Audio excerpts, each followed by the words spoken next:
La saison 2026 de F1 commence dans une cinquantaine de jours et commencera avec elle une toute nouvelle réglementation.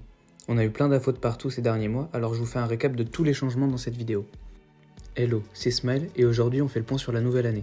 Mais avant, oublie pas de t'abonner, ça fait plaisir. En premier, vous l'avez vu sur les nouvelles livrées qui sont sorties, les voitures changent de taille. Elles seront plus courtes de 200 mm et plus étroites de 100 mm. De plus, elles seront plus légères de 30 kg. Cela implique qu'elles seront plus agiles dans les virages. Les pneus aussi seront plus étroits. La grosse nouveauté, c'est l'aérodynamisme actif. Les voitures seront équipées d'ailerons mobiles à l'avant et à l'arrière. Cela permettra d'avoir deux modes sur la voiture, le Low Drag Mode pour les lignes droites et le High Downforce Mode pour les courbes. Vous avez dû le voir, le DRS aussi sera enlevé, remplacé par l'Overtake Mode, un boost électrique qui permettra de dépasser plus facilement.